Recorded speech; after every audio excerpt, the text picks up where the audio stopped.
Kinara akhirnya bercerita dengan jujur kalau Kinara pernah diajak Pak Arjuna ke rumah sakit untuk diambil darahnya buat Brian.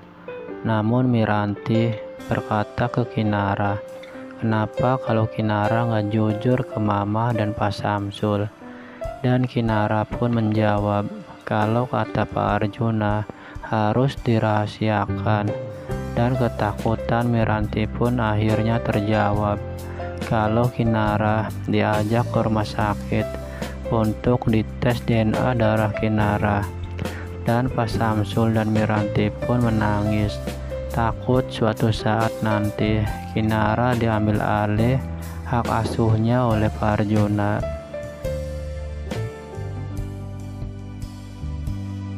Sementara itu, Brian sedang tertidur pulas.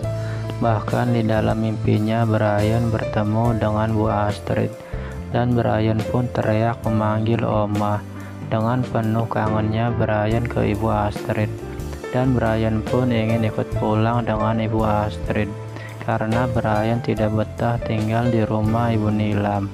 Dan Brian pun tidak mau kalau dipanggil Tony karena nama aslinya kan Brian, bukan Tony.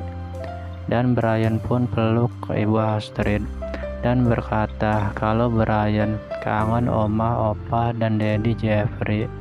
Dan Ibu Astrid pun menyampaikan hal yang sama juga, kalau Bu Astrid juga kangen sama Brian, dan bilang ke Brian harus sabar, nanti pas sudah saatnya nanti akan bertemu.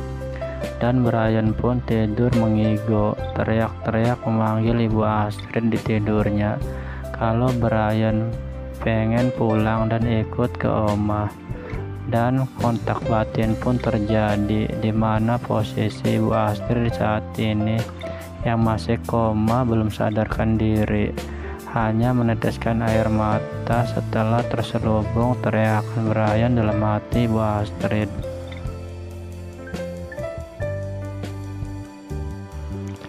Ketika Pak Polisi melihat salah satu foto Pak Bagas, namun setelah foto Pak Bagas di zoom, Pak Polisi pun mengenalinya bahwa itu adalah almarhum Pak Dery, dan Pak Bagas pun mulai merasa ketakutan dengan posisinya sekarang. Bahkan seharian ini pas ditanyain Binung tidak pernah keluar rumah. Bahkan Binung pun berkata, apa Bapak lagi libur seharian di rumah? Namun Pak Bagas menjawab dengan simpel dan berkata iya ke Binung. Dan tiba-tiba Pak Bagas menerima telepon dari kantor polisi Tanah Bata yang mengatakan Pak Bagas diminta untuk kedatangannya ke Polsek Tanah Bata untuk dimintai keterangannya. Namun Pak Bagas dalam hatinya, ada apa lagi ini, dimintai dirinya harus datang ke Polsek Tanah Bata. Dan Pak Polisi pun menjelaskan ke Pak Bagas kalau Pak Bagas dipanggil untuk dimintai keterangan atas meninggalnya Pak Dery yang ditabrak oleh Aldo dan Gusti. Ujar perkataan Pak Polisi ke Pak Bagas, dan Pak Bagas pun mulai cemas dan takut kalau semuanya terbongkar, bisa-bisa masuk ke dalam penjara. Di sisi lain, Luna, teman kantornya Iksan, diam-diam telah merusak kebahagiaan Iksan dan Rizka dengan cara Luna mengirimkan foto mesra bersama Iksan saat menggendong Luna, dan foto mesra lainnya bersama Iksan dikirim ke HP-nya Rizka. Dengan ini Rizka pun menjadi galau dan sedih, yang padahalnya Rizka udah berharap kalau Iksan adalah orang yang setia, bahkan mau menikahi Rizka untuk hubungan yang lebih serius. Dan Luna pun menuliskan kata-kata kalau tidak hanya satu perempuan yang dekat sama Iksan saat ini, gak hanya cuma Rizka, tapi ada perempuan lain juga. Dan Rizka pun menemui Iksan yang lagi duduk makan nungguin Rizka di toilet. namun air mata Rizka terus mengucur menetes di pipi.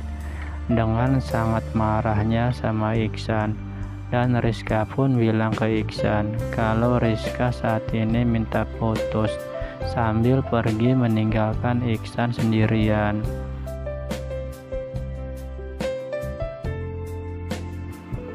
Dan sambil menangis, Rizka pun buru-buru masuk ke dalam mobil taksi, dan Rizka pun menelpon Novia dan menceritakan kalau saat ini perasaan Rizka sedang hancur karena Iksan selingkuh. Dan Novia pun bilang ke Rizka, kamu kesini aja ke apartemen Lavender City. Dan Rizka pun langsung menuju menemui Novia. Dan sesampainya di lobi apartemen Lavender City, Rizka pun langsung meluk Novia sambil menangis. Dan Novia pun meminta agar untuk duduk dulu, agar lebih tenang untuk menceritakannya. Dan Rizka pun menceritakan itu semua ke Novia kalau Iksan selingkuh dengan teman kantornya yang bernama Luna. Dan ada nomor yang tidak dikenal mengirimkan foto Iksan bersama Luna sedang berpelukan. Dan Rizka pun menjadi sedih. Tetapi Novia nggak menyangka kalau Iksan selingkuh dari Rizka ke wanita lain. Padahal setahu Novia, Iksan itu baik orangnya. Dan Rizka pun ngucapin terima kasih karena Novia udah mau dengerin curhatan Rizka yang jauh-jauh ngajakin ketemu di tempat ini.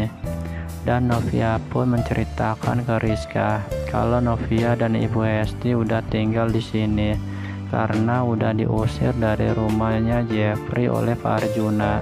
Rizka yang mendengar hal itu pun langsung kaget dan shock, gak menyangka kalau nasibnya Novia akan seperti ini.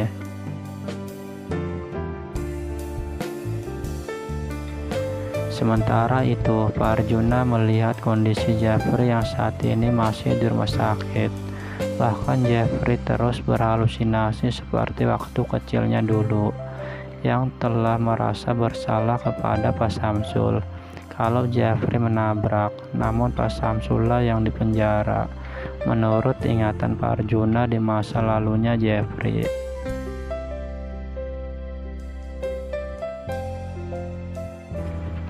Dan cerita pun bersambung. Saksikan terus Takdir Cinta Yang Kupilih yang akan tayang pada malam ini. Saya ucapkan terima kasih banyak.